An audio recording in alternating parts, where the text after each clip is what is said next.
Finally, Clemson Sports Talk has come back to drive time. Hello, everybody. Lawton Swan back in the saddle. Once again, it is the show that shakes the Southland. Clemson Sports Talk for you each and every afternoon as you make your way around the great state of South Carolina and beyond, listening to us on incredible radio stations like Fox Sports Radio 1400 in the Midlands, heard around the world on the iHeartRadio app. Download today. It is free.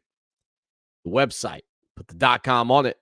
Doggone it. That's ClemsonSportsTalk.com, 803-450-0086. All right, for anybody watching live while we're streaming, as people begin to come in, the show is live on Fox Sports Radio 1400 in the Midlands at 4 o'clock. So about 35 minutes from this moment for the people listening live. For everybody else, welcome to about 4:01:40, if you will. And I hope you are having a great Wednesday afternoon. And you know what that means. It is a What to Watch Wednesday edition of the program where we hit you with the top games to tune into this weekend. Oh, yeah. And that's exactly what we're going to do on the program today. Now, yesterday was the first time in a long time that we decided to rock the show live on Twitter, Facebook, and YouTube. And I said I would do it again today. You were serious about that? Absolutely, I was. And that's why we are here. So I still didn't have a chance. To dig into figuring out why the audio wasn't playing when we were doing some of the interviews for those of you that were watching live. But we did figure out a way to pull it off, and we made it happen. I did not get a whole lot of feedback yesterday either about the off-center camera shoot that I'm trying. I wanted to give it a little more of a casual feel, more like you were watching a person doing a radio show than you were watching a show online that was about being a show online. Because a lot of people ask me that. A lot of people say, so is it a radio show or is it a podcast or you just do it online? Which one is it? It's all three. It's a radio show, Fox Sports Radio 1400.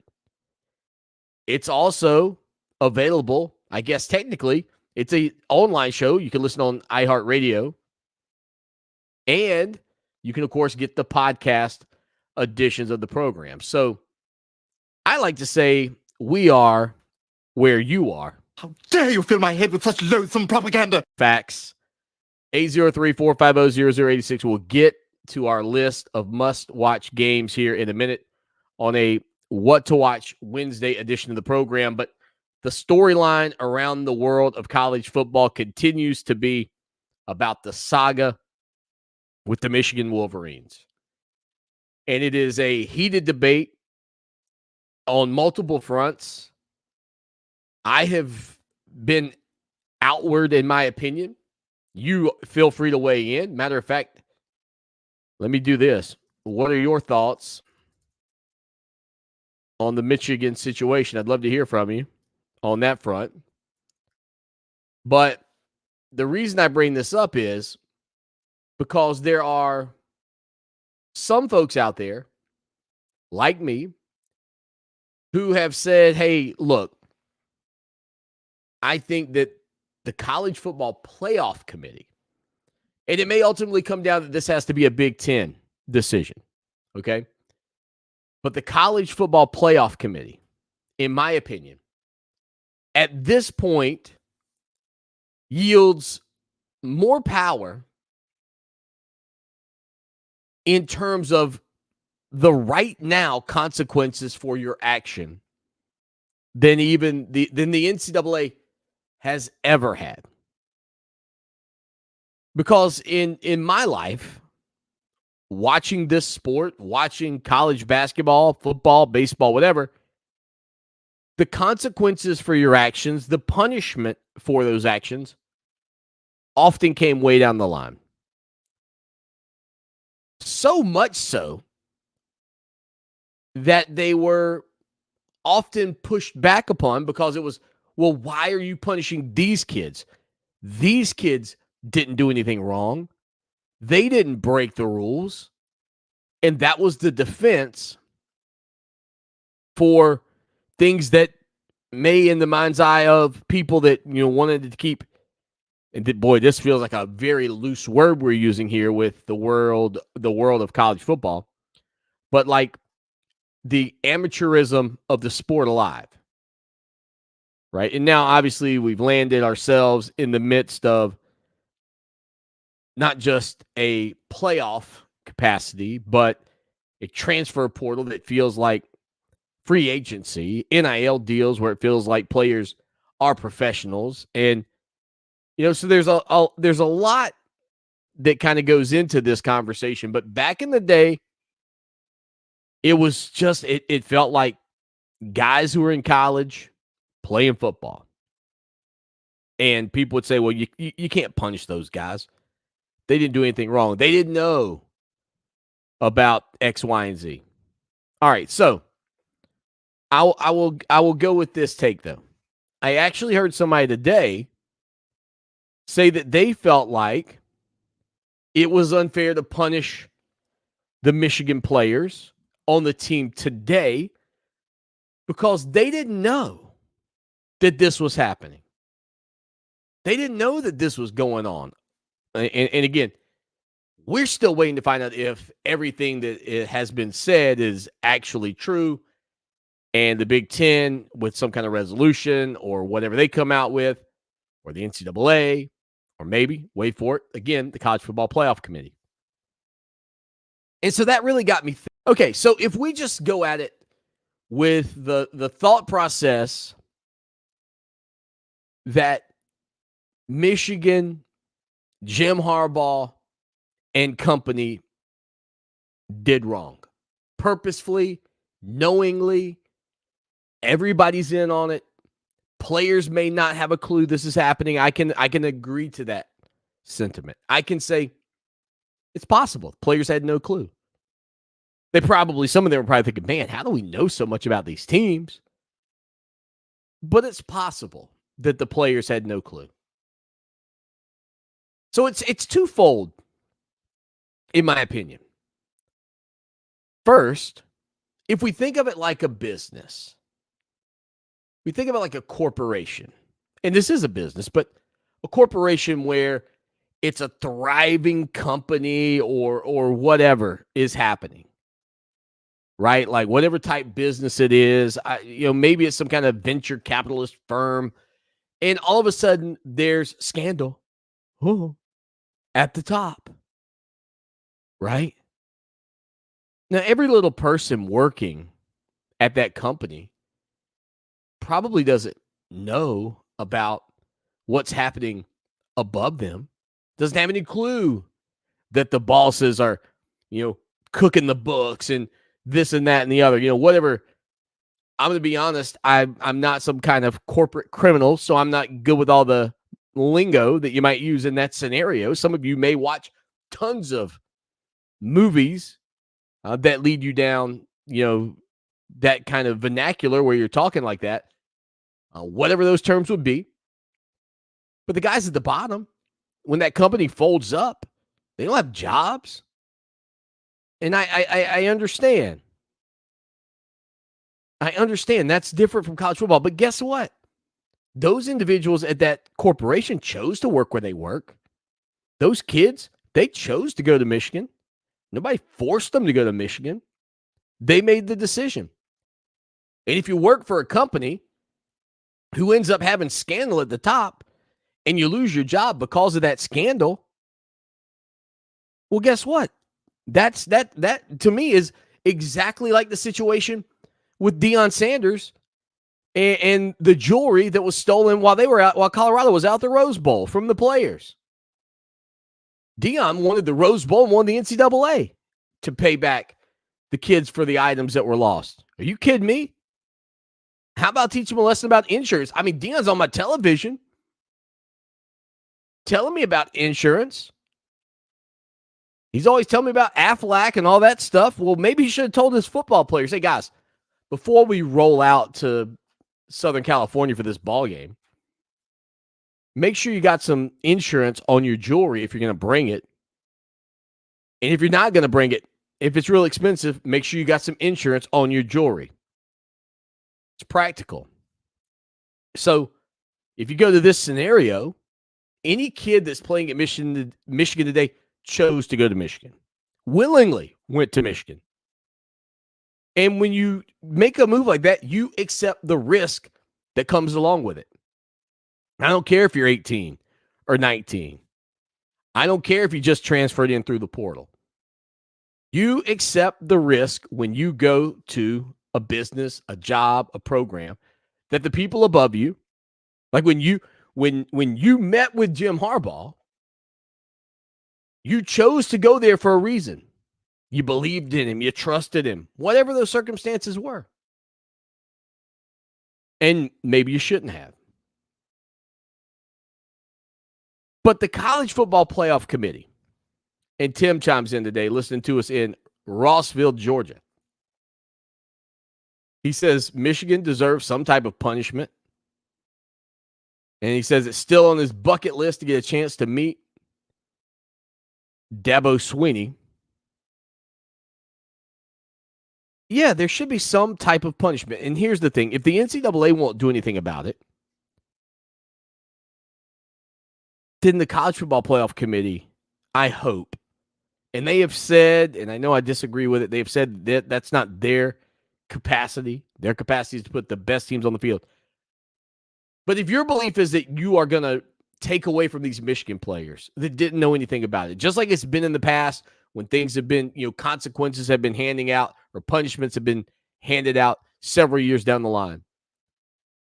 I think it was Stephen A. Smith, who I rarely, when I tell you I rarely agree with Stephen A. Smith, it's super rare because he's just kind of over the top for me. I'm sure that I could be a little more over the. He just gets going, and I'm like, Stephen A., just pump the brakes a little, man. Be a little more Colin Cowherd and a little less Gilbert Gottfried with your takes. And so if we just think about it from that standpoint, the players, if Michigan's in the college football playoff and they were cheating, if this is all found to be true, those students at Michigan who are trusted in a coach who may have done one of the more nefarious sign-stealing deals that I've ever heard of in the sport. I equated it here on the program yesterday. Like, what would the consequence be if you found out today that Tom Brady had been their quarterback all year? Would the College Football Playoff Committee just go, oh, well? Or would they do something about it?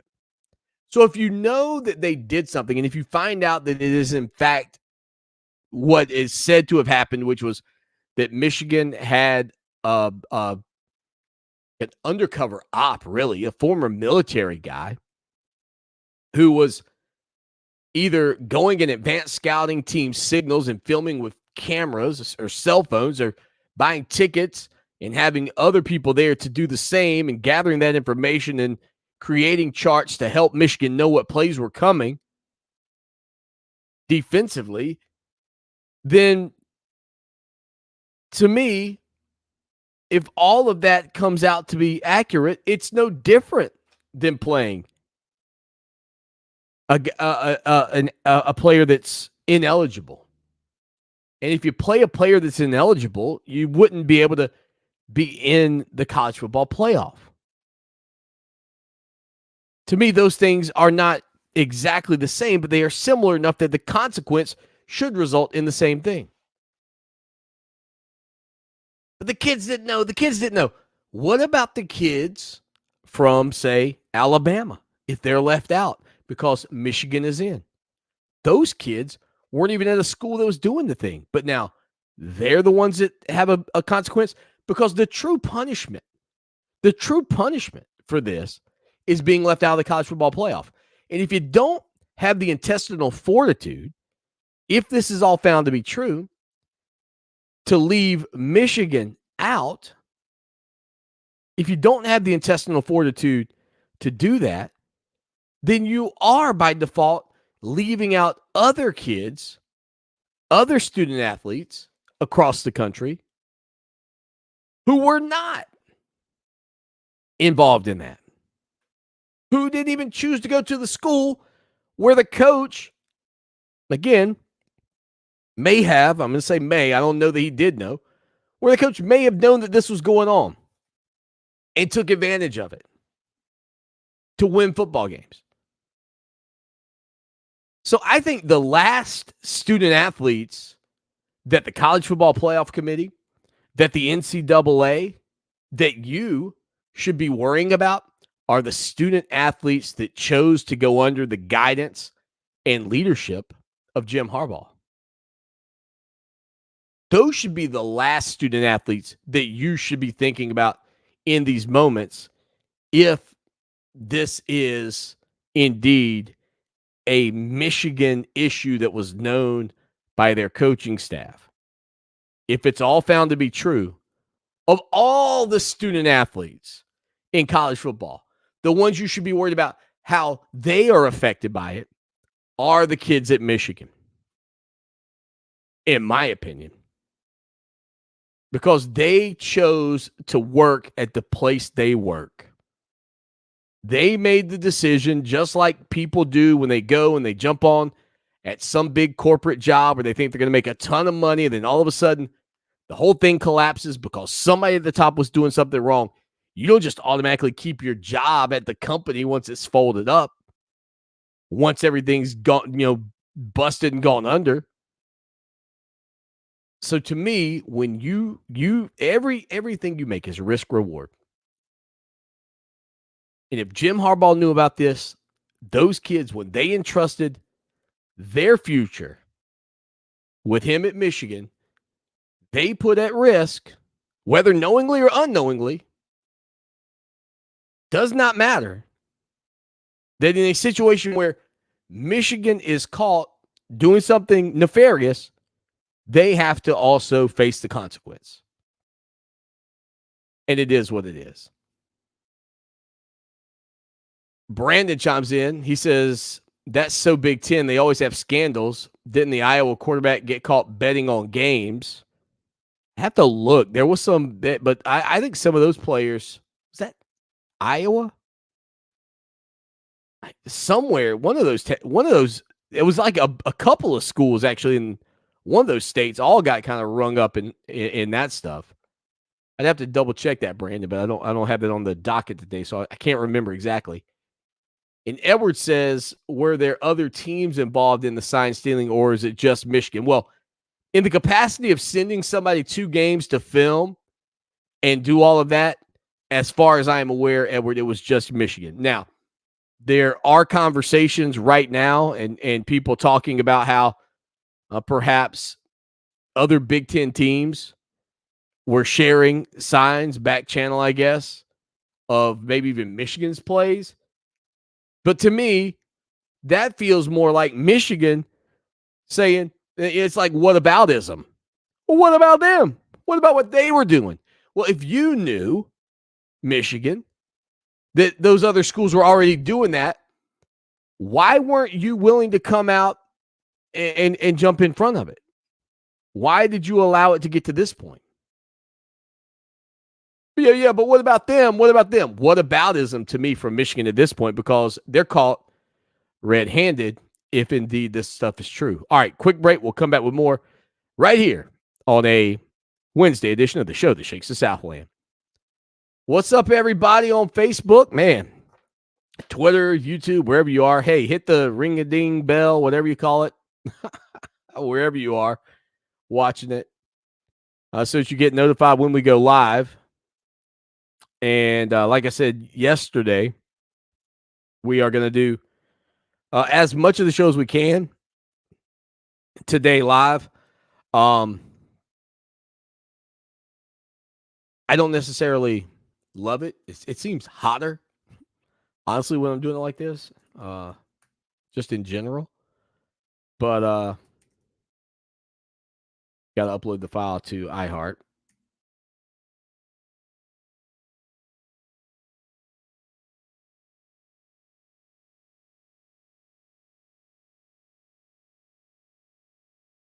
And then once I do that, we can get rolling with segment 2. Oh, yeah, the Michigan thing, man. Weird stuff. Do you agree, though? I mean, the kids chose to go there. I mean, at some point, you can't always go, but yeah, but they're kids. They didn't know this was going on. You chose to go where you chose to go. And when when you buy a car, when you pick a place to work, whatever decisions you make in your life, part of it has to be you have to have this gut feeling on, are you comfortable? I tell a story all the time here on the show. I know we're not live in the segment, but you know what? I'm gonna hold it. I'm gonna do one more segment that we'll do college football playoff. I'm gonna hold it. I'm gonna hold this story, even though I've told it before.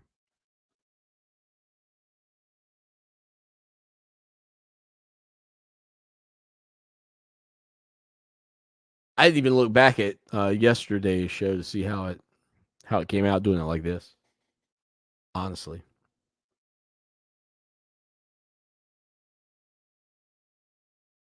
Come on. I would keep going. What I need to do is have all this connected before I start the show next time. Then you don't have to hang out during this time and wait.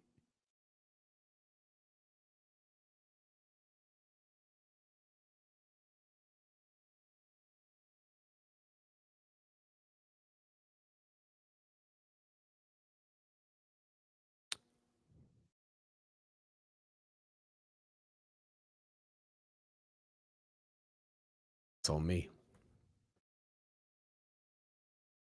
You're a bum, Swanny. You're a bum.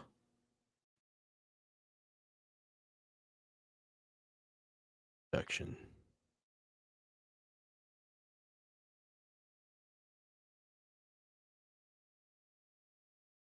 All right, I think I'm good. I can do the show while I'm doing this now. Multi-talented here.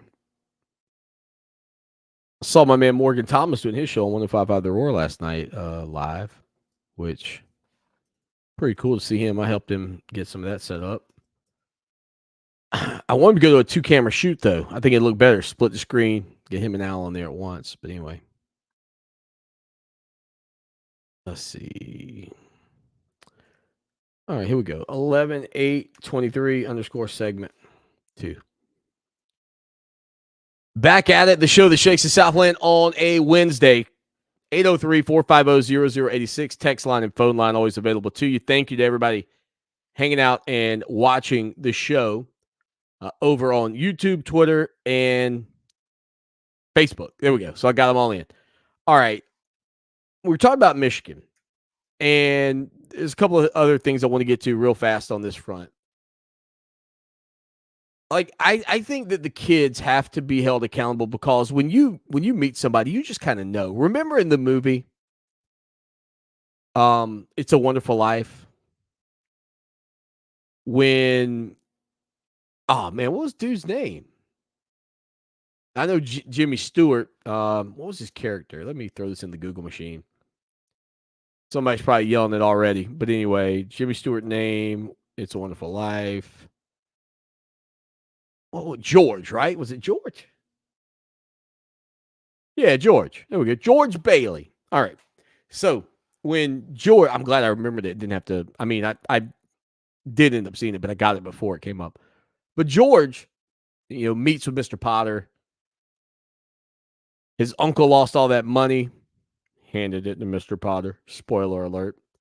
While celebrating about George's brother.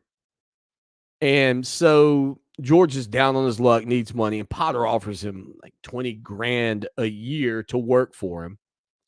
And what it's going to mean essentially at that point is Potter's going to run the town. And I did the math one time. It was like $280,000 or $340,000 a year. I mean, let me tell you something. We'd have been living in Pottersville if I'd have been George Bailey walking in there to meet with Mr. Potter that day. Trust me. Anyway, George goes to shake hands, and the minute he does, he gets a kind of cold, clammy feeling. I had the same feeling when I met Bobby Petrino. Same feeling. So the players, they meet and are around Jim Harbaugh. And whether you're a Tyler or whether you're somebody that, just continues to support Clemson through thick and thin, no matter what, you're kind of like, I think it was Caden that wrote us and said, man, my family's got some of the best memories of my life happened because of Dabo Swinney. No matter which camp you're in on that front. When you look at Clemson's program and you hear what the players have to say about it, the thing that comes across is how genuine Dabo Swinney is with them in the realities of the things that are most important to him, which certainly a byproduct of that is winning. But it's about graduating players. It's about helping these guys get out into the workforce or get to the NFL. And it's the things that you can't put your fingers on, Potter. And that's what makes this program still, in my opinion, stand out from the rest. Now, Gamecock Nation, peeking over the fence, hanging out with us today. So you can continue to peek over the fence at the best radio show in the nation. You will say to me, and you've said to me, I've been doing this show over a decade here on Fox Sports Radio 1400. Oh, Orange Shaded. And then I hear your coach, Shane Beamer, who I have said to you for a while, I think if you give him time, he's going to be successful. I don't think you're going to give him time. But I think if you did, he'll be successful. Sounds a lot like Dabo Swinney off of the heels of their victory over Jacksonville State, saying things very similar to what Tiger fans kind of get tired of a little bit when it happens, especially now after the incredible run Clemson's been on where winning is hard. And I hope nobody left that game disappointing to win because I'm always going to celebrate a win. I mean, if you just change the backdrop to Clemson and tweak the voice a little bit in like a voice editor, I would say, man, Dabo Swinney had another day firing the fans up, I guess. But the culture that you build in your program is felt. And I think Michigan is a program because of their status and how little true success they've achieved at the highest level collegiately in a long time. They're kind of in the same boat as Notre Dame, right? Like you were a dominant force. And now, you're trying to get back there, but you've never kicked it back in. You've gotten close a couple of times, albeit under the shadows of scandal because you couldn't get past Ohio State, because you couldn't get past App State. You could go through and talk about games and moments because you couldn't get past Michigan State throughout the last 25, 30 years for Michigan where the success they needed never materialized. You couldn't get it done with, Rich Rodriguez there. Oh, man, what was the guy's name that they brought in after Rodriguez? I mean, it's just like one thing after the other where Michigan couldn't get out of their own way. Now they got Jim Harbaugh, who did a tremendous job at Stanford, assuming he wasn't stealing signs or having somebody steal them on the weekend. And yet here they are with this incredible run over the past few years, putting together defensive numbers this season that have not been seen since Clemson in 1981. And then this scandal begins to come out and really rock the foundation of what Michigan has been built upon here during the past couple of, 3 years now of the college football playoff era. And I don't think it's okay. I don't think it's okay to just look the other way because the kids, they decided where they wanted to go to school.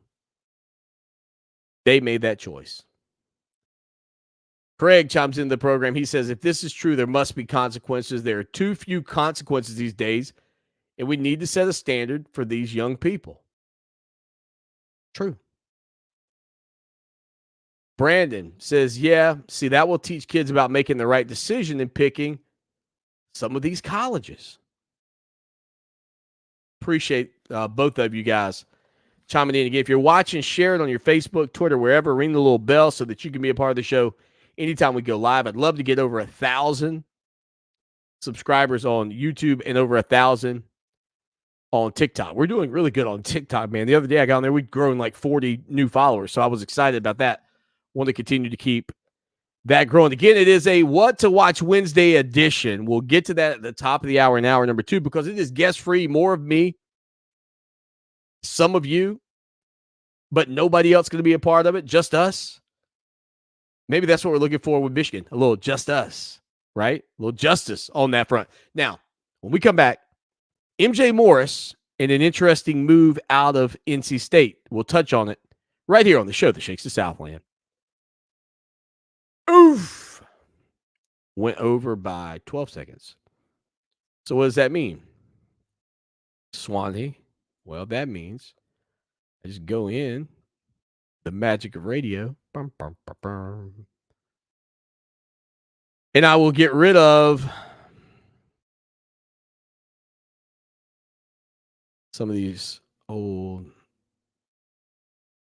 or some of the little, just some slices of dead air that pulls us almost to 35 there.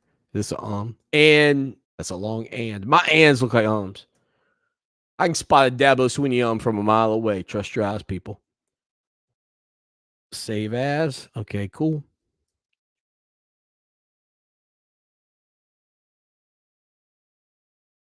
All right, we should be good to go.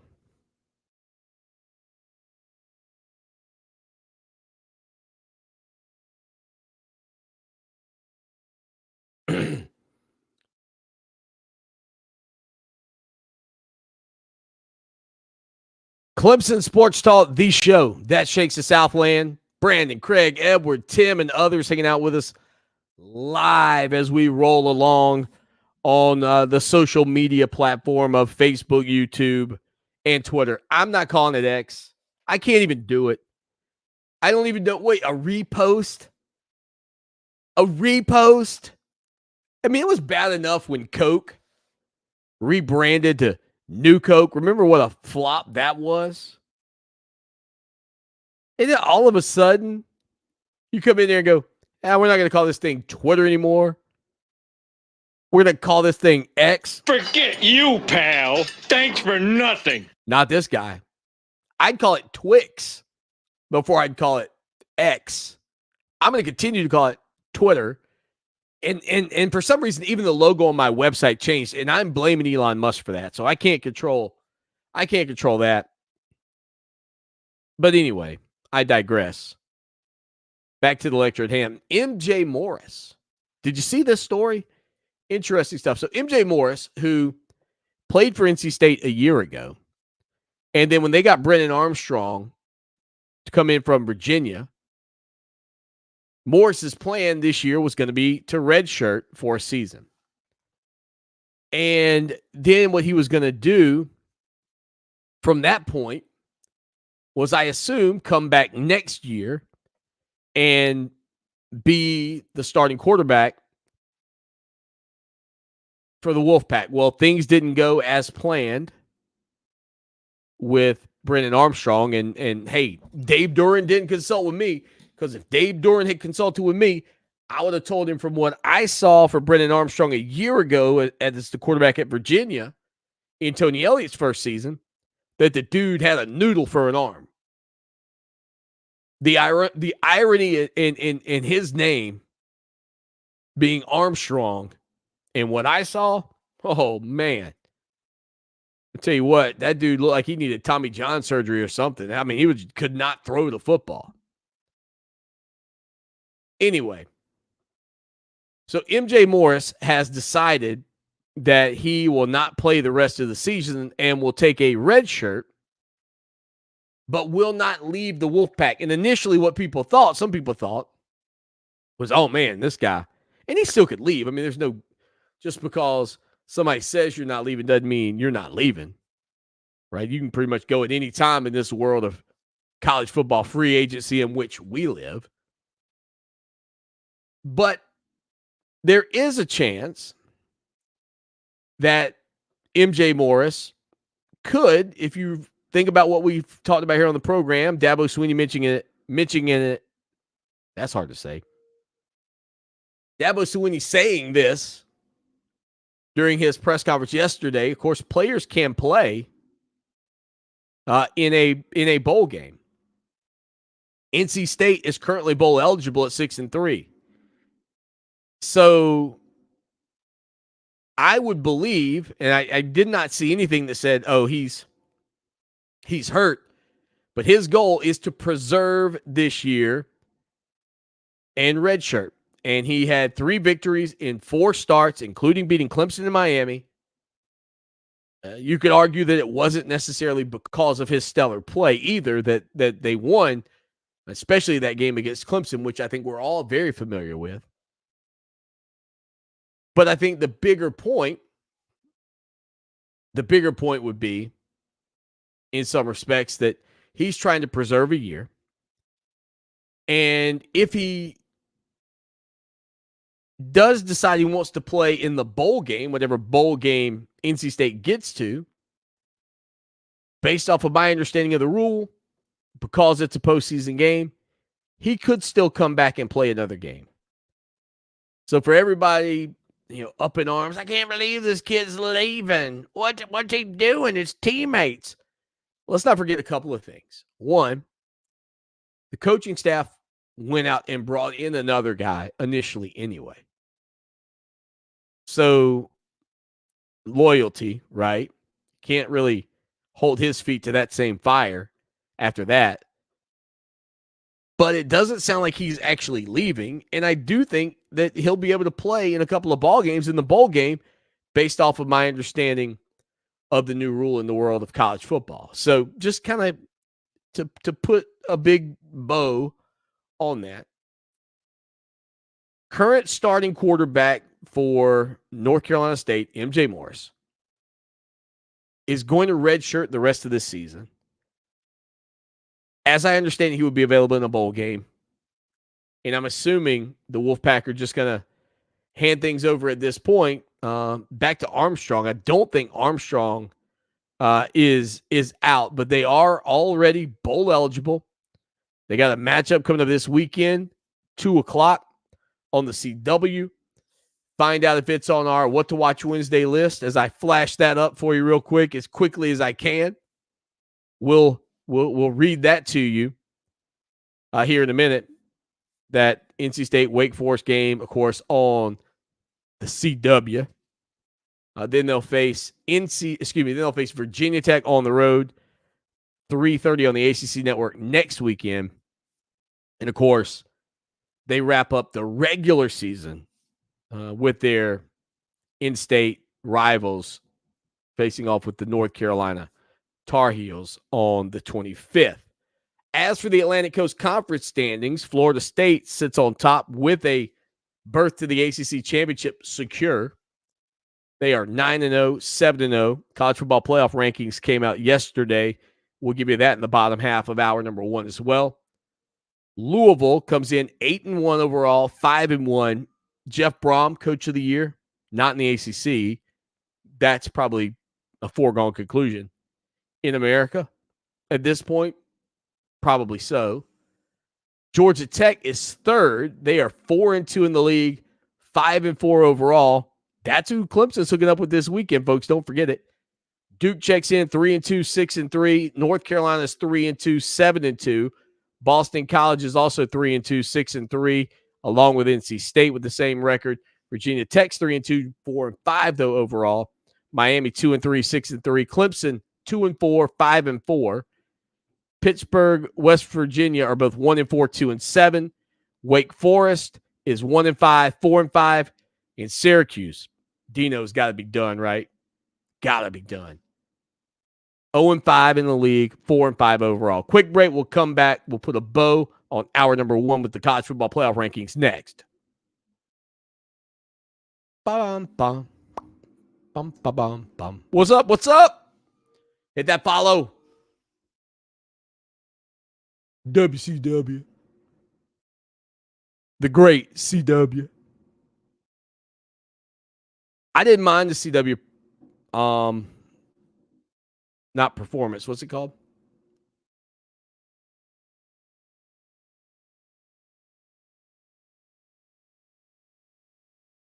The CW. What would you call it? It's not performance. What's it called? Broadcast. I didn't mind it. Not at all.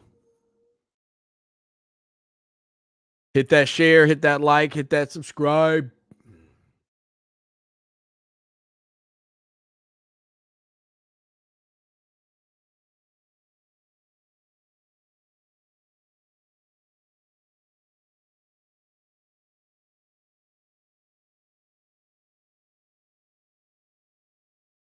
Segment 4.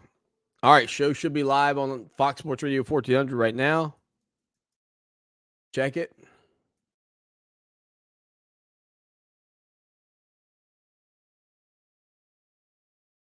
Should be good.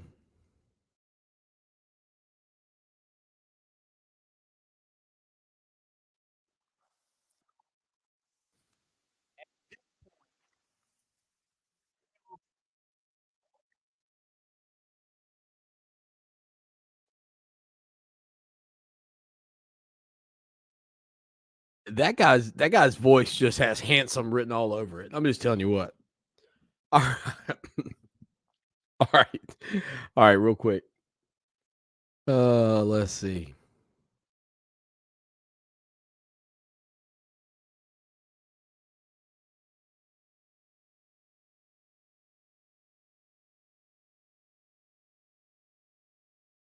Final segment of hour 1. Coming up in hour 2, our What to Watch Wednesday edition of the program. We dropped the 10 games for you to catch this weekend in the world of college football. Plus, we'll update you on some of the upcoming games over the next few days. 803-450-0086. So the College Football Playoff Committee's rankings came out last night. Once again, the Ohio State Buckeyes are on top, 9-0. They weren't spectacular. Okay, they were not spectacular this weekend in their matchup against Rutgers, but they still hold the top spot. Interestingly enough, in the AP, Ohio State is third and also in the coaches poll. Now, Georgia, the top dog in the AP and the coaches poll, is currently second. That is an unchanged status, 9-0. Michigan chimes in at third, 9-0. Florida State, the Seminoles, at 9-0. They are the fourth ranked team. So if the college football playoff started today, it would feature matchups between Ohio State, Florida State, Georgia, and Michigan. And remember, some of this stuff is just going to naturally work itself out. But it could come down to a great debate as for that fourth spot, depending on things like if Alabama, with one loss to Texas, were to win out, if Texas, with one loss to Oklahoma, were to win out, and if Oregon, with one loss, were to win out, and then that would leave you a one-loss Washington team, a one-loss Oregon team, a one-loss Texas team, a one-loss Alabama team, all potentially talking about, and a one-loss Georgia team, all potentially talking about the fourth spot. I mean, this could be tough. And by the way, playoff committee, maybe it makes it a little bit easier if you just go ahead and eliminate Michigan from the conversation. Just, hey, you know what? It makes our job easier if Michigan's not somebody we have to talk about. Anyway, so the top 4 remain unchanged. The same could be said in the college football playoff rankings for the top 8. Behind Florida State is number 5, undefeated, 9-0 Washington. Oregon checks in at number 6. They are 8-1. Texas comes in at number 7 at 8-1, and Alabama's 8th at 8-1. None of that's changed from week 1 to week 2. The top 8 all stay the same. The biggest dropper in the polls, Brent Venables and Oklahoma. They dropped 8 spots all the way down to number 17. But number 9 is Ole Miss. Ole Miss, of course, at Georgia this weekend. Penn State, they've got a big matchup coming up this weekend as well, as they will face off with number 3 Michigan. So a couple of top 10 matchups looming. Will they make the What to Watch Wednesday list? Stay tuned. Then you've got Louisville at number 11, 8-1. How about Jeff Brom, dude? I said it earlier. I'll say it again. Got to be the coach of the year. You can go through all these teams at the top, and there's one. Remember that? I don't. What was that from? Was that like from Romper Room? What show was that? Was that from Sesame Street? The Electric Company? One of these things is not like the other. One of these things is not the same. Louisville, indeed, Louisville. They're the thing that is not the same, in my opinion. Well, sir, while I may not agree with what you say, I'll defend to the death your right to say it. Appreciate it. Then you get into your top 2-loss team. It's DJ Ungalale and the Oregon State Beavers at 7-2. Tennessee checks in at number 13 at 7-2, and Missouri also in the top 15 of the College Football Playoff Committee's rankings at 14th at 7-2. By the way, those two match up as well this weekend. Oklahoma State's 15th at 7-2, up 7 spots after their victory over Oklahoma this past weekend. Number 16, Kansas, 7-2, up 5 spots. They're 17, Oklahoma, who dropped 8. Utah is 18th, holding firm. They got a big game this weekend as well. Utah this weekend is, man, who are they facing off with? Just flew out of my brain. Washington. That's right, Utah and Washington. Number 19 is LSU. They are the top 3 ranked team out of the SEC, surprisingly. Notre Dame, 20th at 7-3. Arizona is 21st at 6-3. Iowa, 22nd, 7-2. Tulane's 8-1, ranked 23rd. North Carolina, 7-2, ranked 24th. And Kansas State is 6-3 and ranked number 25. That's according to the College Football Playoff Committee's rankings. And the other kind of story on this is James Madison's appeal to become bowl eligible. The Dukes are 9-0, and they wrote a letter to the NCAA asking to be fully bowl eligible this year, which would put them, I believe, based off of everything, I would assume that they would creep into the College Football Playoff Committee standings, because right now they can't be considered for the College Football Playoff, which to me seems ridiculous. I said this, last week, and hear me out. If you go from playing at the football bowl subdivision level, where Clemson and those teams play, and you drop down to the football championship level, you're going to dominate. And I don't blame them for wanting to keep you out for a year. But if you go the other way, if you move up from the FCS to the FBS, and they did this before the 2022 season, knowing that the NCAA rules included a postseason ineligibility for the first 2 years at the top level of college football. But my question more than anything is, why? Does it make sense? We already see that the teams from the group of 5 can't compete in the Power 5 with what's happened in the Big 12. Why would James Madison not be able to be in the college football playoff? Doesn't make any sense. Or in the rankings. Doesn't make sense at all. All right, quick break. Hour 2. We'll come back with our What to Watch Wednesday. Stay with us.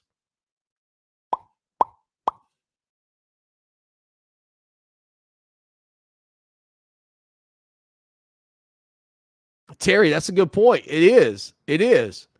And you can steal signs on game day. I mean, if Dabo Swinney's talked about that. Stealing signs is not the issue. What was against the rules and it came into play in 93 or 94, Terry, is you can't go use video equipment and sit like when Tommy Bowden, who comes on the show every Friday, when he was a GA or whatever, back before he got his big opportunities, you could do it. People did it. You advanced scouted. Now, in that era, and if we're being honest too, right, Terry?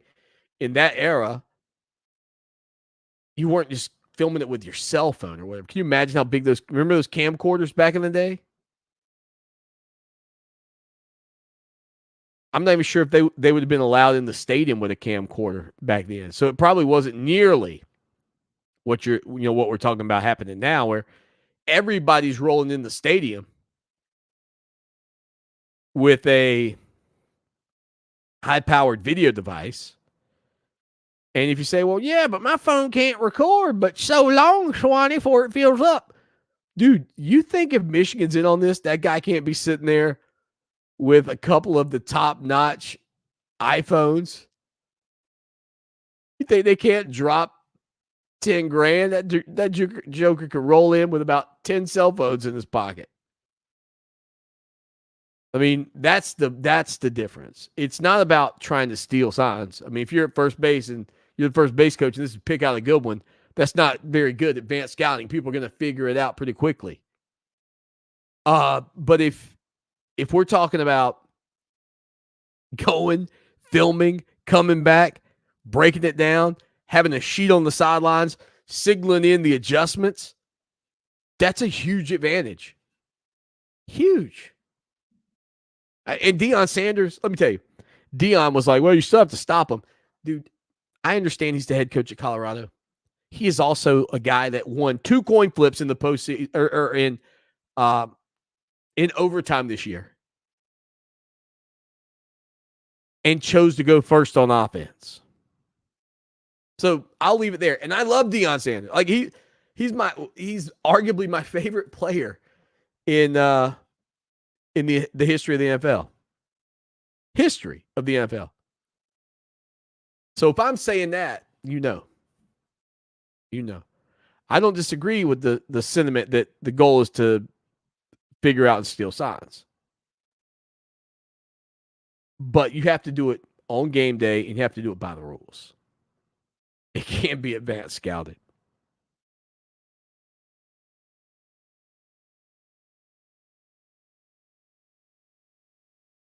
Can anybody give me a logical reason that James Madison shouldn't be, like, I know the rule existed, but why would that rule exist? That you couldn't move up from the football championship subdivision to the FBS and be bowl eligible immediately if you won 6 games.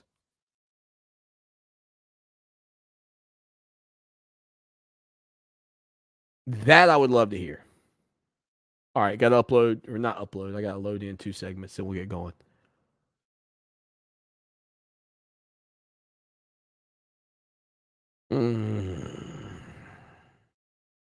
Because I can't think of a single reason. Not like you're going to have better players.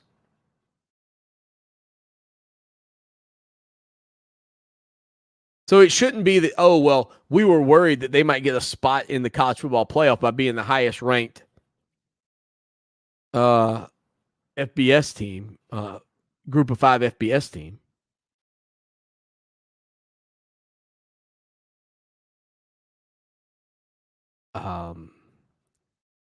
Maybe they have, okay. I have one. I can come up with one reason.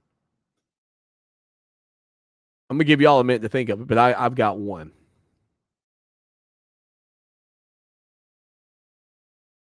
And this is not even something I know to be true. My thought on it is actually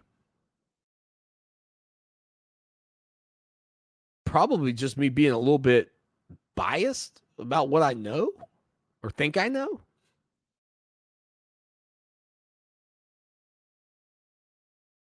I don't know. We'll see.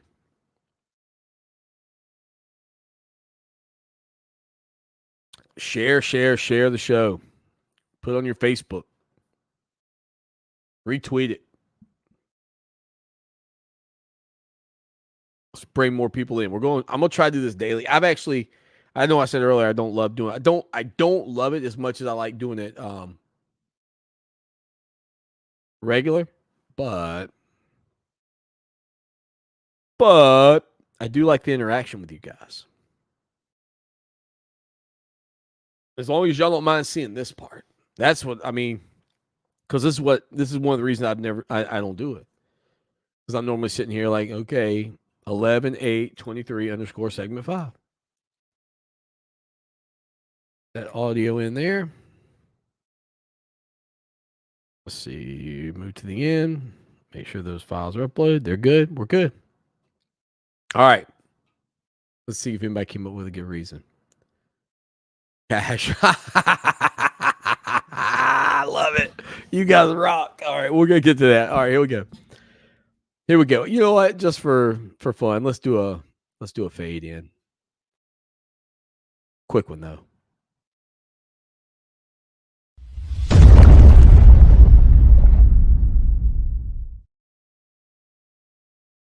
It is hour number 2. That's drive time right here on the show that shakes the Southland. Clemson Sports Talk, Lawton Swan with you.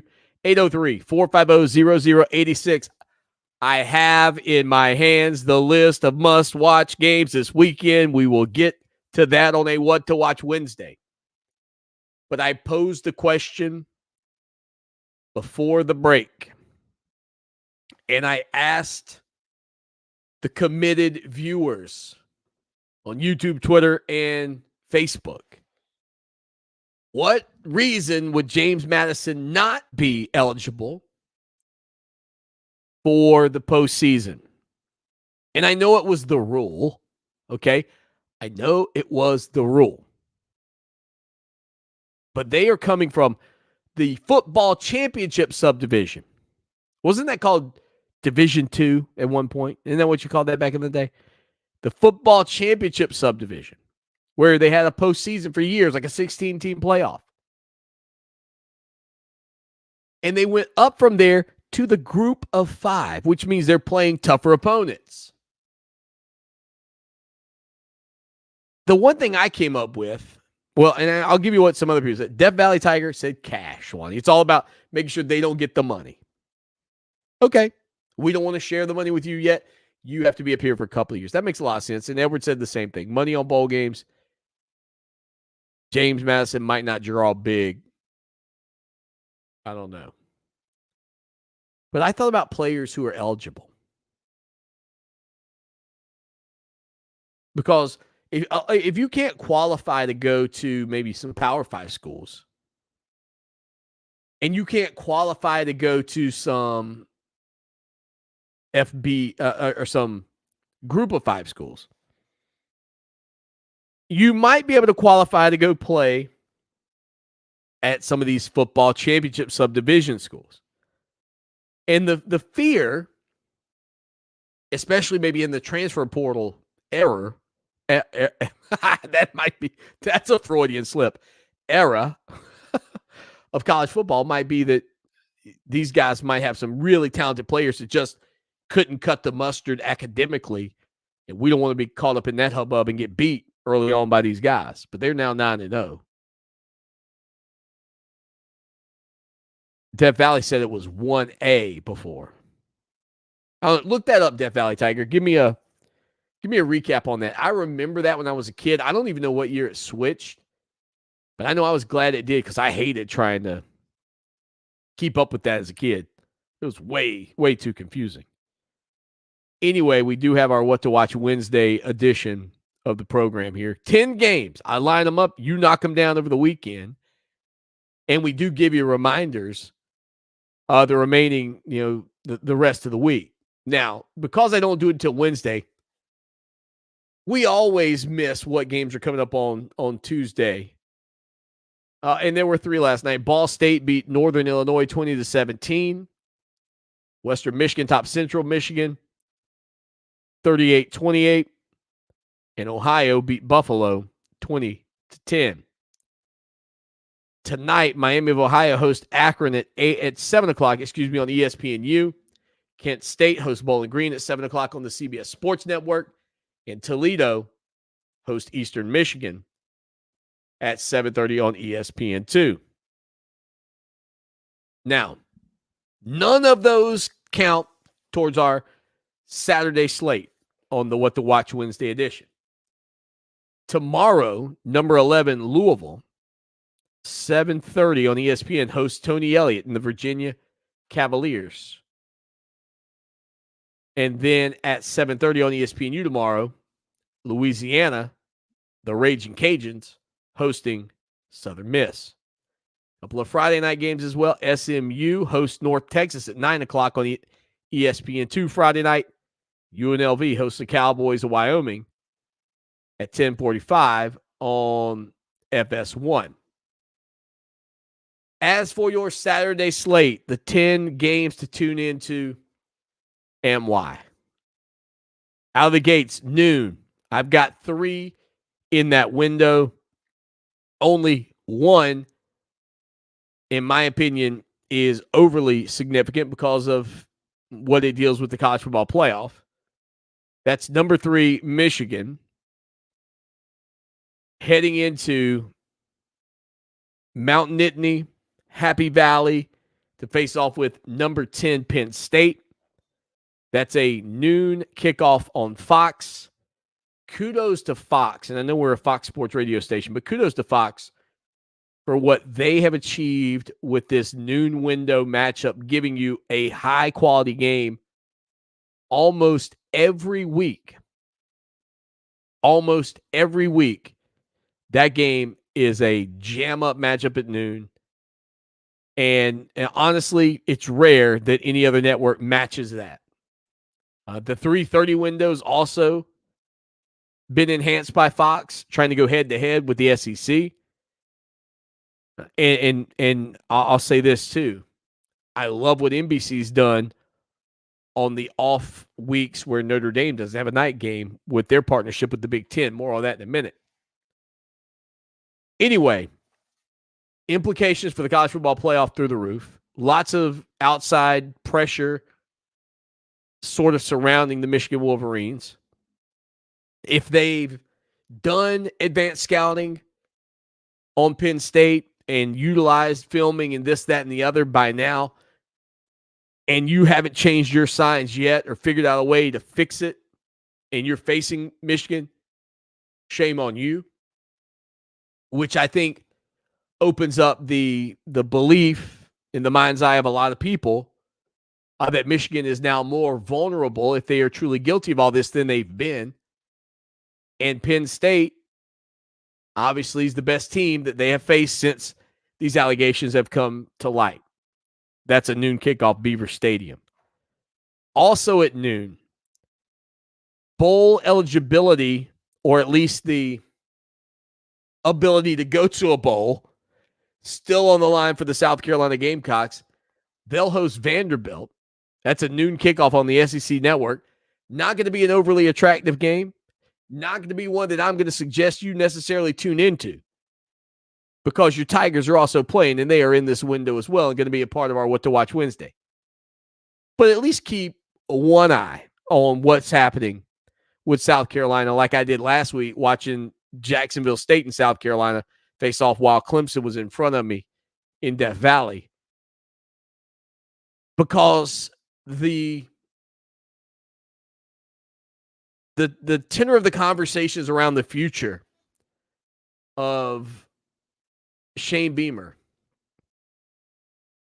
will be, the pressure cooker on that job will amplify once they are finally and officially not eligible for a bowl game.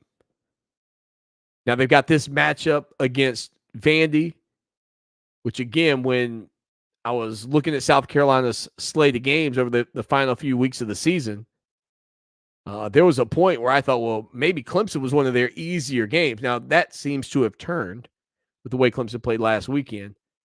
The Gamecocks also face off with Kentucky before they take on your Tigers. So the odds that the game against Clemson is a game for bowl eligibility, to me, slim to none. Vanderbilt could go ahead and make it 9-0 with a win this weekend in Columbia. That, again, is on the SEC Network. And then that Clemson-Georgia Tech game, look, we'll be talking about it a lot over the next couple of days, but they are 4-2. Somebody in the chat earlier said, Swanny, don't. There we go. Edward said, you can't sleep on Georgia Tech this weekend. Got to gas up that offense, keep the foot on the pedal on defense. And honestly, I think that with what you saw this past weekend, I mean, listen, I agree with everything Edward said, but I think that Clemson, we talk about the luck of the Irish. Well, I named the title of the podcast yesterday, The Luck of the Tigers. And it does feel like the luck of the Tigers turned a little bit. And just the fact that the balls bounced the right way gives me some confidence here. You look, I think Vegas obviously feels the same way. Clemson, according to ESPN's matchup predictor, an 80.5% chance to win this game. But it's a 14-point spread. Now, I think it started around 18, so it's pulled back quite a bit. But even still, a 2-touchdown spread for Clemson at home. I expect, Phil Maffa to get the bulk of the carries, even though Will Shipley may be available. And the reason that I want to make sure, or I want to at least have, put it out there about Phil Maffa, because I've been saying this all along, and I think that he should have been the starter from the get-go. And I think if you have, not necessarily the get-go, let me say this. I believe if you go back to the beginning of the season, I said that they were both capable of being the starter. But as the year progressed, I started to say I felt like Phil Maffa should be the guy. And I think you saw this past weekend he can be. And if I was the coaching staff, and I know you can't lose your starting job because of an injury, but I would just say, look, man, you guys are both, you're both stars, you're both great players, but Phil's going to be, Phil's going to get the boatload of the carries. And if Will Shipley doesn't like that, then guess what, man? That's just how it goes. You're either all in or you're not.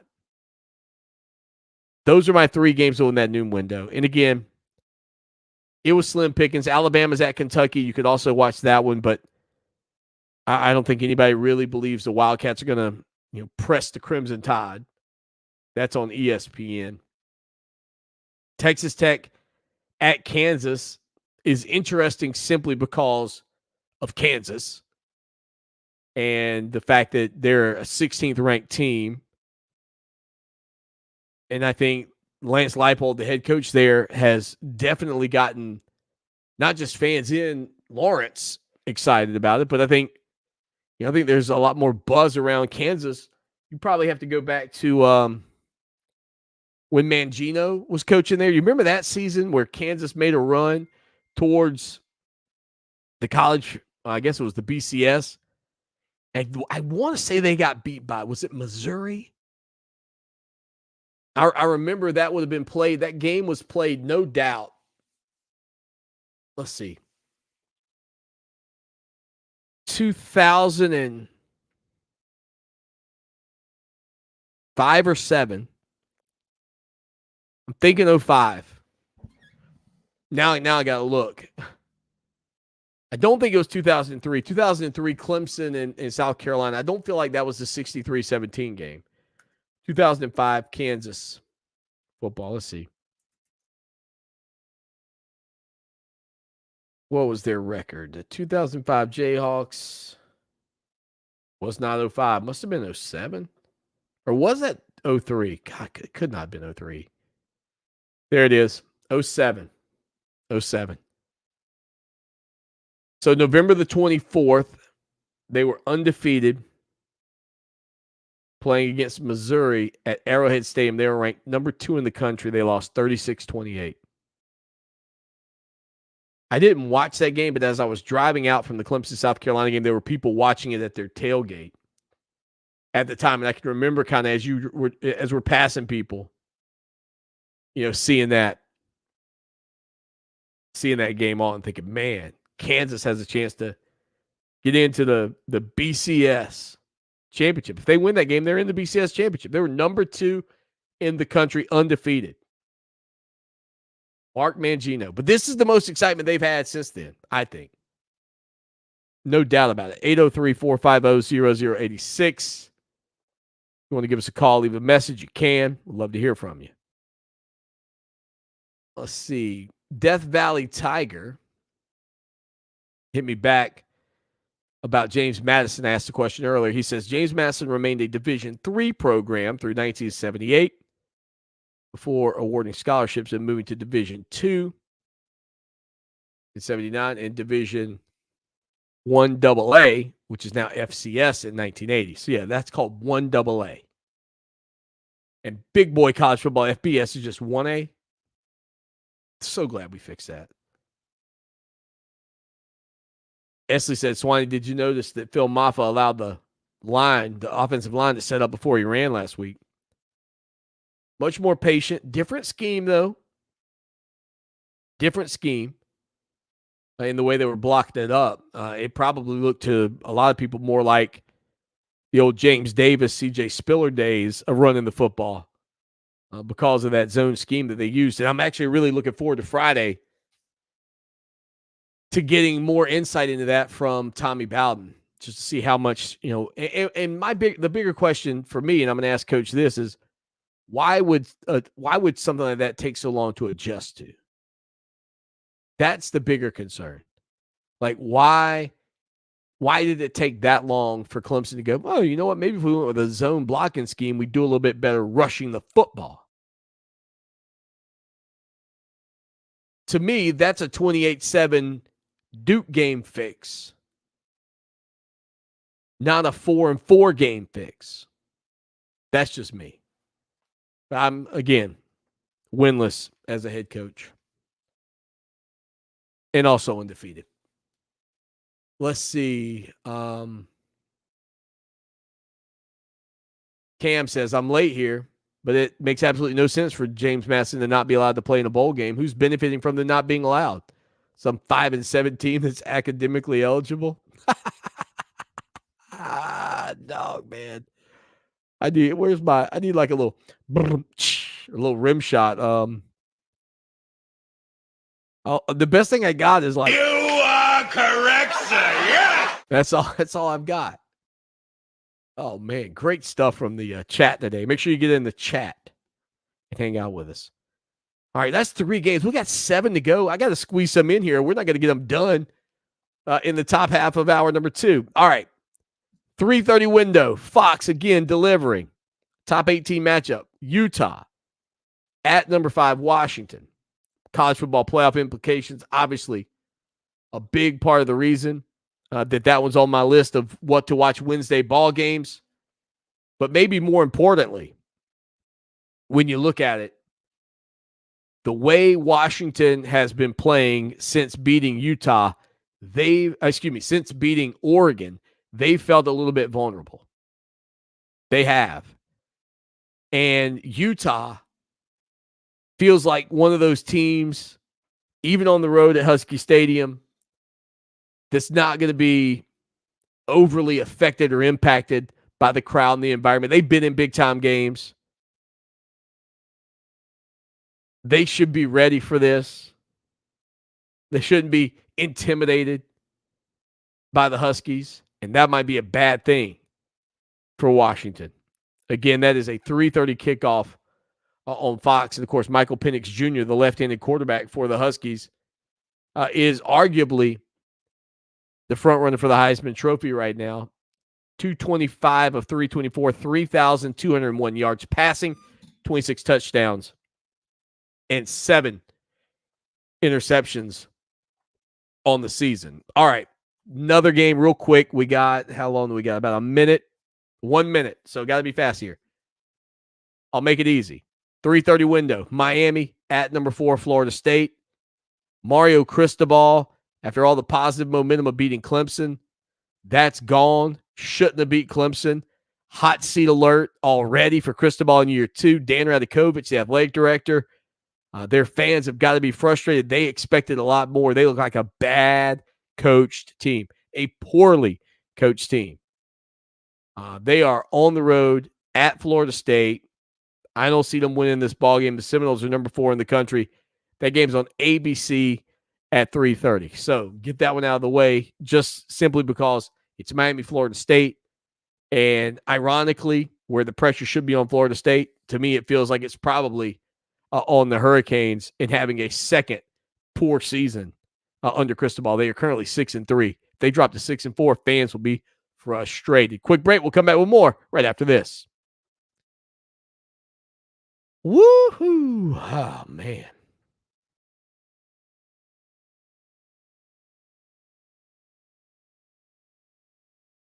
I'm going to fix that.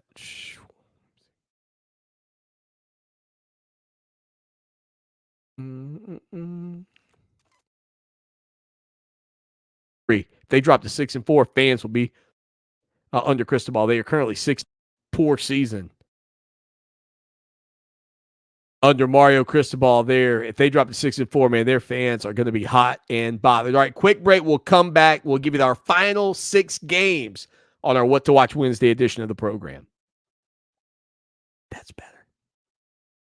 Better for the radio. Give a little teasio.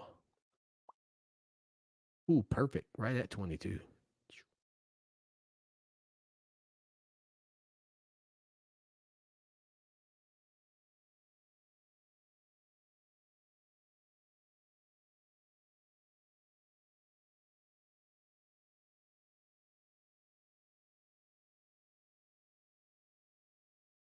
Cam, almost spilled my drink, bro.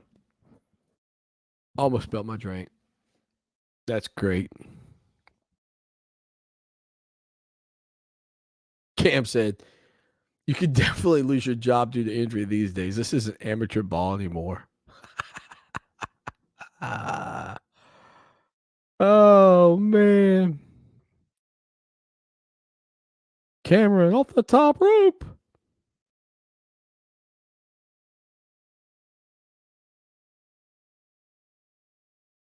Oh, man. The record for the earliest time this show's ever been finished here at the Palatial Palace. 5:08. 52 minutes before the actual show ended on the radio. What kind of number can we put up today, people? Maybe that'll be the other challenge to keep me here. Can Swanny break the 5:08? That's tough. Let's see. I'm at 442 now. We got 2 735s. It's 15. Is that 15:10?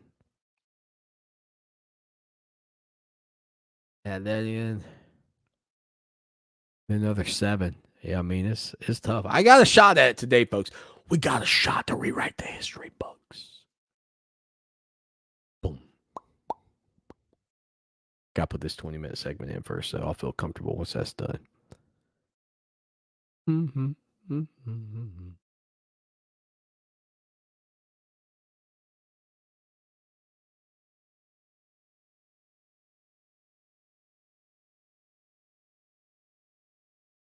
If you're thinking, Swanny, you're never going to beat 5:08 if you're just sitting around doing nothing. I'm actually doing something. I'm waiting.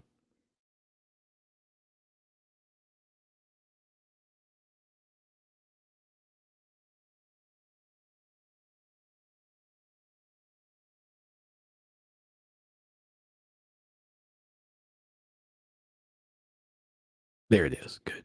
Now we can go.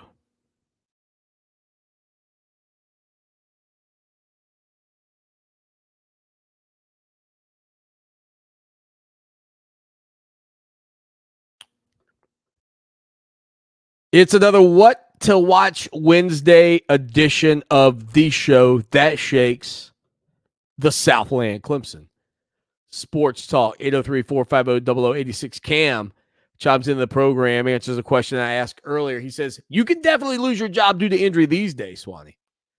This isn't amateur ball anymore. With more money and more professional atmosphere comes professional criticism. The heroes get the zeros. That's what I say. The heroes get the zeros. I mean, it's a performance-based sport now. more so than a professional-based sport.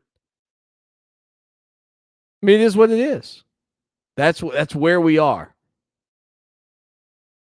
Again, 803-450-0086, text line, phone line. We are streaming the show live on Facebook, YouTube, and Twitter, and we will probably do that every day but Monday for a while. I'm going to really try to get after it. I'm liking the camera. I like it better today than yesterday. I mean, I feel like I feel a little short. I can lower the camera angle a little bit, but I like getting the full logo here. Clemson Sports Talk logo. And if you don't support us, but you like what we do, you can always go to our sponsors that you hear on the radio. They are supporters of this program, and many of them have backed us for over a decade. Somebody was asking me something about ad sales for the radio show, and I do have some spots available if you're interested in that. The thing about it is, I haven't really had to sell ads in so long because we've got such great supporters, and our listeners go out and support the people that support us, and that is amazing. That is a blessing in this job, especially when I have another job, working day to day in the school system, if you didn't know that. But we also have the website, ClemsonSportsTalk.com, and it's full coverage, got recruiting. It's got, what would you call that? Original content, articles, interviews, things you can't find anywhere else in some cases. And if you want to support us there, you can. $63.17 gets you 1 year of coverage. $63.17. You can do 3 months for $1, though, if you just want to try it out. But $63.17 is 17 cents a day. Some of you drink that $5 cup of Starbucks every day. For 17 cents a day, you can say, Swanny, I got your back, man. And we had a couple of people sign up over the past few days to the $63.17 membership. Just jumped right past the $1. So thank you to everybody who's a part of what we do. All right, back in that 3:30 window, what to watch Wednesday. Number 13, Tennessee at number 14, Missouri. A top 15 matchup in the SEC. In my opinion, this is one you got to be rooting for Tennessee to win. And that all comes back to the fact that the Volunteers face Georgia next weekend. And if you want to have a situation or a setup wherein the Georgia Bulldogs finish on the outside of the SEC East standings, then you need Tennessee. Scratch that whole conversation.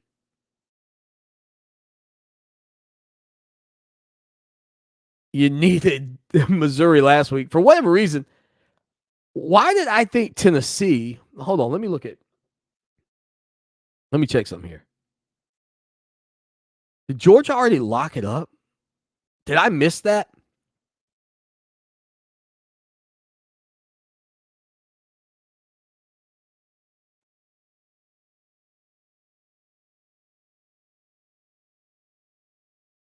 Okay, no. Okay. I'm not crazy. Okay, good. Ooh, I had to cough. All right, I'm not crazy, though. Whew, man, about lost my mind. Did Georgia already lock it up? Let's take that back. Scratch that whole conversation. Standings. Tennessee. Yep. Scratch that. Tennessee. I wasn't wrong. Is currently 3-2. Georgia. We haven't brought them up yet. The Georgia Bulldogs this weekend face off with Ole Miss. More on that in a minute. If Ole Miss can beat Georgia, this changes the conversation here. And it would put Tennessee in position as long as they win against Missouri. And that's what I was thinking. As long as they win against Missouri and Georgia loses, Tennessee versus Georgia next week could have playoff implications for the Dogs, as do maybe every game at this point. But specifically, that would put Tennessee ahead of Georgia in the SEC standings. they would have a game advantage, or they'd be tied in terms of the game, but they would have an advantage in terms of having a victory over Georgia.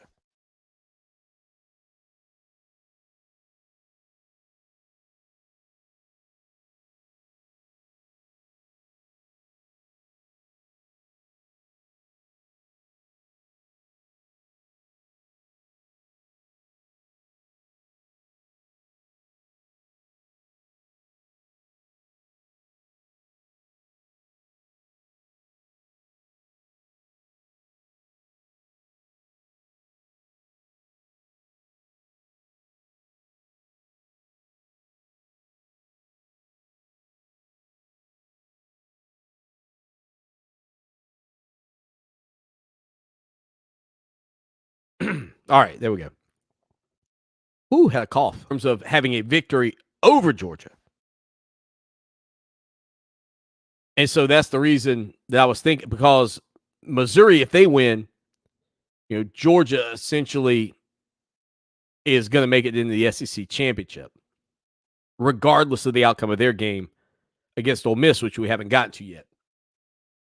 If Tennessee wins, and then they were to have Georgia lose this weekend, and then they beat Georgia, they would be in the driver's seat to go to the SEC championship. Now, the last one, 3:30 window, Oklahoma State at UCF on ESPN. Only reason to tune in is because I think with the Big 12 losing Oklahoma and Texas to the SEC, all eyes, and my eyes specifically, have fallen onto Oklahoma State. They got a victory in the last Bedlam matchup last weekend over Brent Venables and the Oklahoma Sooners. Can they carry that again another week? Or will they fall to Central Florida? And as I mentioned here on the program, when we talk about the FCS and the FBS and all that, look no further than what's happened in the Big 12. Again, for those teams that moved up, the Bearcats of Cincinnati are 0-6 in conference play. UCF is 1-5 in conference play, and Houston is 2-4. 3-15, those three teams jumping up a level to play. By the way, BYU not much better. They are also 2-4. 5-19, I think, is a total for the three teams that just entered the Big 12. Yet we're not going to let JMU, we're not going to let James Madison play in a bowl game.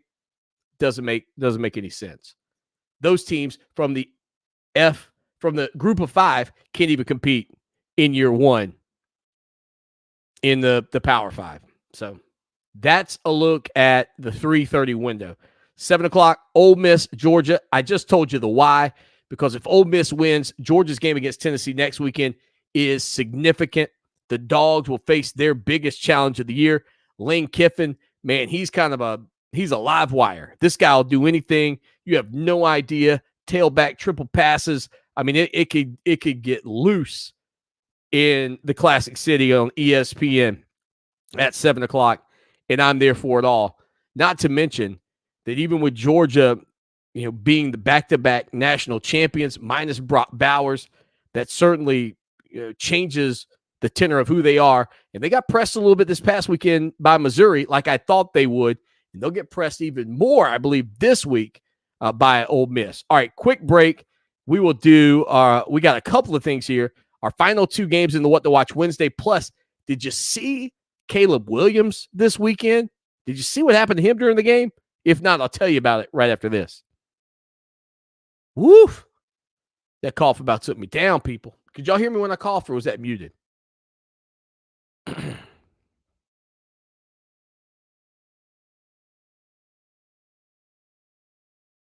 Man, if Will Shipley pops up on the video board as the starter this weekend, I think fans will boo.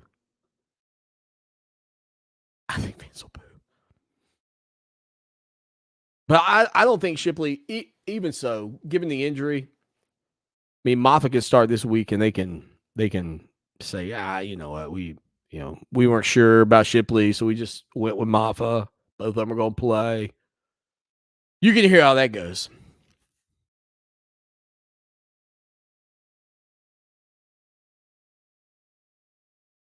Oh, what 7 was that? 6? Okay.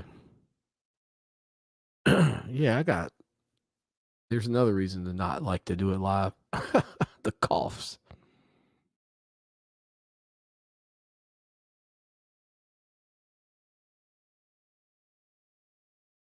All right, people, we're going to press the record here today.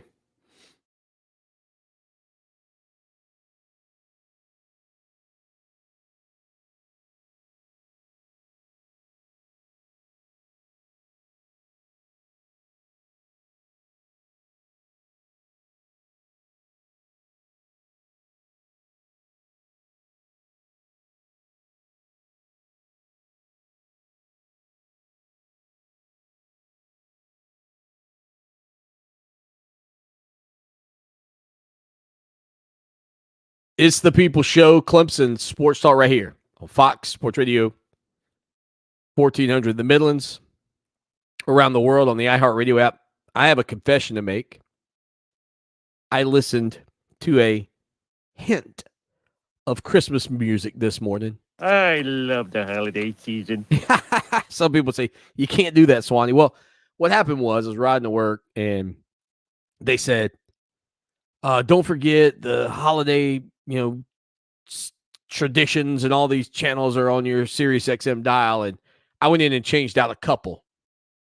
And so, ironically, both channels had a little Burl Ives on it. So I've already got a little Burl Ives in my ear. How dare you? That's, I'm a renegade in that regard. I don't get up for a lot of holidays. I'm not a huge Halloween guy. None of that stuff. I like Christmas. So I listened to a little Burl Ives this morning and then rolled on in. I think it was Rudolph the Red-Nosed Reindeer on one, and it's beginning to look a lot like Christmas on the other. Go! Yep. That's what it was. Anyway, 2 games under What to Watch Wednesday. And it was a tough slate. I'm going to say this. It was a tough slate. It really was. Remember what I said, though, about Fox in that noon window and what they've done with that? Jam up. Awesome. Well, NBC 7:30. Michigan State's at number 1 Ohio State. Not that I give Michigan State much of a chance. I wouldn't give them a snowball's chance in a microwave, to be honest with you. But got to play this game. Ohio State did not look great this past weekend against Rutgers, especially in the first half. Let me see let's see what kind of spreads on this thing right now. Probably pretty hefty spread at home. I would assume for the Buckeyes, 31.5, 97.9%. Chilly weather. We saw Ohio State, though, a few years back get beat by Purdue in a shocking fashion. The closer you get to the college football playoff, the more the pressure mounts. Michigan State, nothing to lose. Nobody expects you to win. But I like that NBC window. When Notre Dame is not playing a night game at home, or a game at home that's featured as that night game, NBC's got this partnership with the Big Ten, and it gives you another quality. I'm going to loosely use the word quality. But it gives you another pretty good college football game, or at least 2 pretty big teams to watch in the evening. Michigan State did get a victory this past weekend against Nebraska, 20-17, albeit their first in conference play this season. But they face off NBC 7:30. And last, 8 o'clock, Duke at number 24 North Carolina on the ACC network. The thoughts on the thought process on that one being on the list. First off, North Carolina 7-2, Duke 6-3. These are 2 teams that we thought, in Duke and North Carolina, that we thought were potential bugaboos for Clemson to get into the ACC championship game with the way they started out of the gates. Turns out you weren't even looking, and Louisville's punching you right in the nose. You didn't get to face Louisville. You didn't get to, have that shot. Like I said yesterday, the Cardinals are like, yes, we're going to make the ACC championship game. Did you guys finally beat Clemson? No, we didn't have to because of the schedule, the way it worked out. So they avoided the Tigers, even though I'm not sure the Tigers would have been a team that could have tangled with the Cardinals right now. I mean, that team's playing really good. And do I think the Clemson we saw last week against Notre Dame could beat them? Yeah. That's the team I thought you'd see all year, but you didn't. You did not see that all year from your Tigers. But I have it on the list for a few reasons. Number one, just to kind of see where Duke is. Mike Elko's going to certainly be a sought-after coach after the way he did things this season for the Blue Devils and last year as well. And then there's some conversations around North Carolina and whether or not Mac Brown is going to call it a year or call it a career, excuse me. And if they were to get beat and lose to Duke, I mean, that was a lot of, they got Clemson coming up. There was a lot of positive vibes around North Carolina at the beginning of the year. You could make the argument they dropped to 7-3 before facing Clemson and possibly go to 7-4 in that game.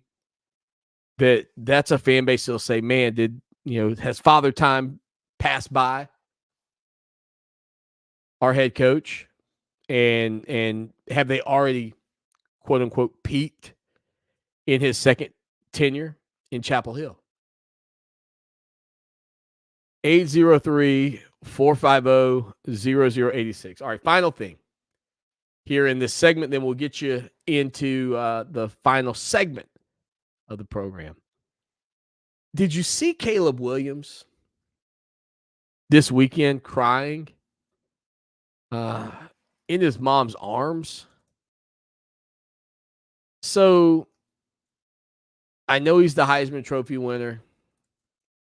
I understand there's a lot of pressure in that capacity. But I've never seen a player jump into the stands, Lambeau Leap style, and then just visibly sob. His mom had like a play card or something, a big piece of paper in front of him, and you could just see him shrugging. He's like a child who had lost control. I don't mind emotion. I don't. It's not something that I go, man, you can't be emotional in sports. I think sports has a ton of emotion involved in it. But I can't think of a time in my life that I have seen, like, if you lost in the national championship, if you won the national championship, if you were going to go to the championship and you got beat, in that moment, maybe. But I mean, this team has not been good. What's their record right now? I know they're out of the college football playoff rankings. I mean, if I got to dig for your record, are they something in 3 or something in 4? I mean, come on, man. Pump the brakes a little bit on the waterworks. It's not like there's a lot on the line for you. And he was already essentially out of the college football playoff. Yeah, so 7-3 overall, Southern Cal. And there he was just sobbing after their loss to Washington, 52-42. And it's not his fault. Let me see other guys around him. Quick break. We'll put the ball on the show next. Yeah, that was weird. Like, again, I don't mind you being emotional.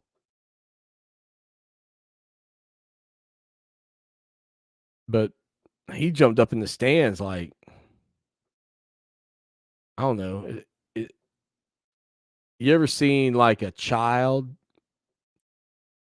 get hurt doing something and there's almost like a scared hurt, like they hurt so bad that their shoulders are like, they're almost hyperventilating? Like, that's the type of crying it looked like Caleb Williams was doing. I mean, dude, you're a Heisman Trophy winner. Going to be the number 1 pick in the NFL draft. And it's amazing how your feelings on somebody can shift. Because when he was at Oklahoma and he surpassed Spencer Rattler, I was like, man, this kid, what a story. And I know Gamecock fans will think, oh, you're talking bad about Rattler because you don't like Rattler. You're a Clemson guy. Nope. I just thought it was a cool story. It never, to see a player of Rattler's status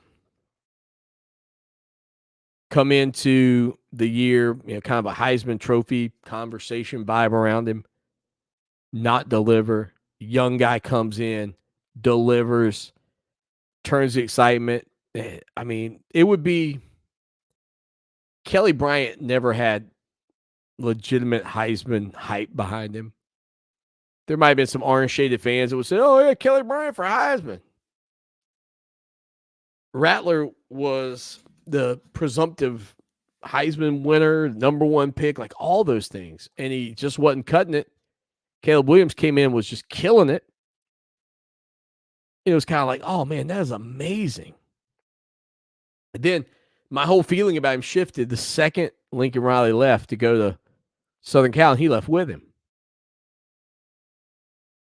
And it's not his fault that the rules allow it, but I just don't think a coach in an era where you don't sit out, I don't think that a coach and a player should be able to go to the same school.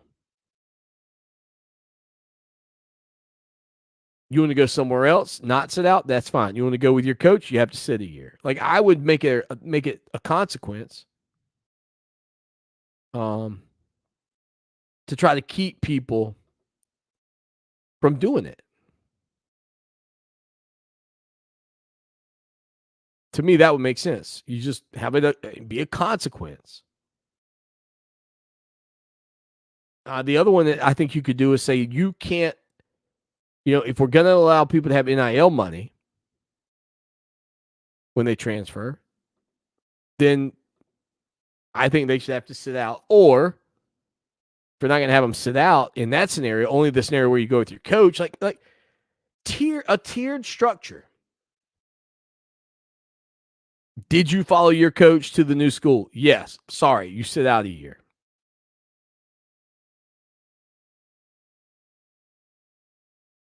You want to keep kids from doing that, and that's a choice. And you can, I want to go with my coach, so I'm going to sit out a year. It's worth it. Perfect. That's fine.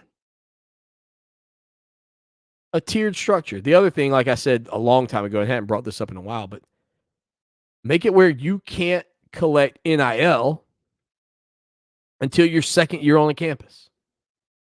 Whether you're a freshman, whether you're a transfer, whatever. Year one, no NIL.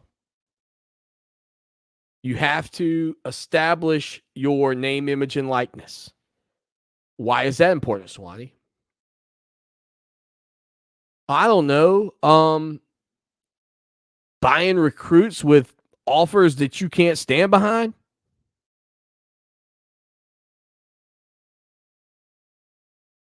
We'll give you $3 million. Come here. Well, I can't get any of that year one, so I'm going to choose the place I think is best for me.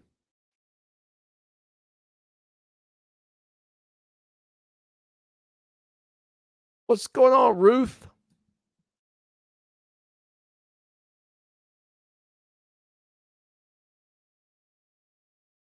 Oh, that's a cool story.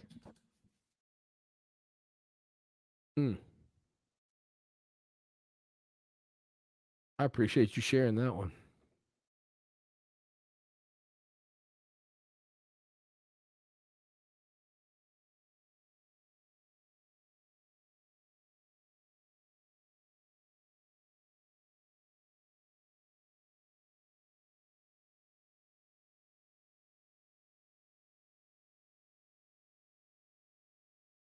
Little segment here. Here we go. Final segment on a Wednesday, a What to Watch Wednesday edition of the program. Ruth is hanging out with us. She says, win this game for my granddaughter, Isabella. She was a true fan of Clemson, passed away in January of 2016. And I told Dabo about it, and he told me the national championship game in 2016 was a win for her. Awesome story, Ruth. I appreciate you stopping by and hanging out with us and supporting what we do. And I hate to hear that about your granddaughter, but man, blessed that you shared that story with us here on the program today. So we gave you our 10 games, what to watch Wednesday, 10 matchups coming up this weekend to tune into. We talked a little bit about Michigan, that situation. It's a strange one. It's a strange one. And I think there has to be consequences for things like that. Over on our website, though, if you have not been lately, ClemsonSportsLaw.com, we got the Kylan Griffin story. He said he was ready to go against Notre Dame. Our new photo gallery is up, and it is awesome. Like, go check out, man, how many photos are in that thing? I don't even know. It's so many. It's ridiculous. I'll tell you that much. Ton of photos. David Groom, Susan Lloyd, some from the from USA Today. I mean, that's a ton of photos in there. And then tonight, most importantly, and we haven't even brought this up, but first off, congratulations to the Clemson women's soccer team. They got a number 1 seed in the NCAA tournament for the first time in that program's history. They've had some good years. This has a chance to be one of the best. But then tonight at 8 o'clock on the ACC Network, your 14th ranked Clemson men's soccer program will host Louisville in ACC semifinal action. The Tigers are the 4th seed. They beat 5th seeded Duke on Sunday night in PKs. It was an incredible match. Clemson trailed for a while, good portion. Louisville upset Notre Dame, however, 4-3 on Sunday to advance to the semifinals. They took a 3-0 lead before the Fighting Irish rallied. If you know anything about soccer, dude, 3-0 lead in soccer might as well be about 35-0 in football. Notre Dame rallied, tied the game up, and then Josh Jones netted a goal in the 89th minute. I mean, right at the wire to give the Cardinals the victory. Tickets for tonight's game are $10 for adults and free for anyone over 18 if you are up in Tiger Town. So good luck to Mike Noonan and the Clemson Tiger men's soccer team this evening. We got recruiting coverage up on the website as well. Go check that out today. And again, I've enjoyed doing the show live the past couple of days. Like I said, it's different. I like playing some of the videos of the coaches and the players and everything, and we didn't even really get a chance to do that today. Tomorrow, maybe we will. Here's some from Garrett Riley. Here's some from Wes Goodwin. And if I could ever figure out how to get to work right when I play it, it works, but it wasn't doing that yesterday, so that was not fun. But we got it done. We figured out a way. All right, let's see. Anything else in the news today? The Big Ten and Michigan thing is expected to come to a head at some point soon. They say that there could be a ruling. My hope would be that the Big Ten would say, you're not going to be in the playoffs, and I would be interested to see how that impacts things. How that impacts things across the board. I mentioned Brock Bowers earlier. Mark Schlabach reports that Brock Bowers is already running at practice and that Coach Kirby Smart would not rule him out of possibly playing against Ole Miss this Saturday. Boy, that's a big development. Bowers was the Mackey Award winner in 2022 and easily the best tight end I've seen in college football in decade and a half, maybe 2. He was hurt during Georgia's matchup with Vanderbilt. He had tightrope surgery, which involves using surgical thread instead of metal screws, and is designed to accelerate recovery from high ankle sprains.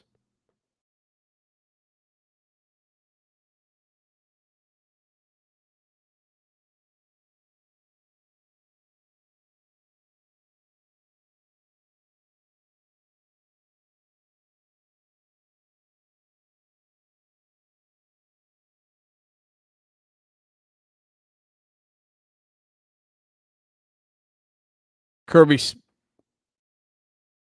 Man, this cough is killing me. From high ankle sprains.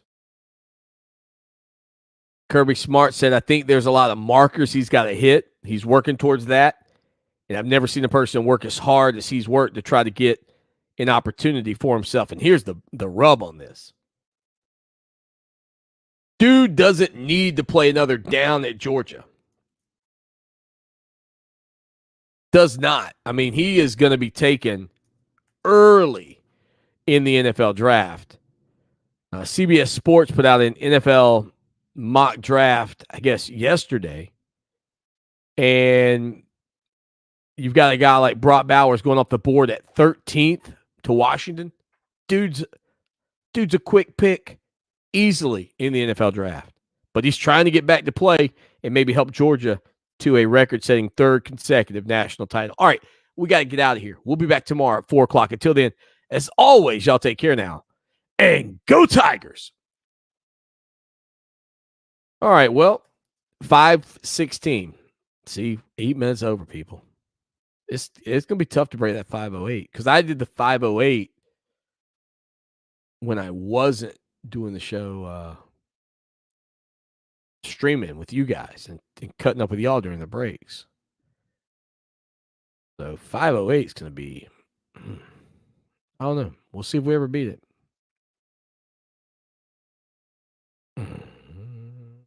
Perfect.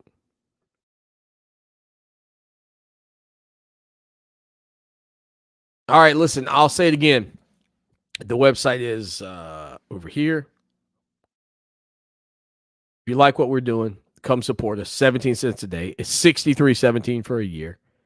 You can try it for 3 months for $1 and help us grow. Help us get better.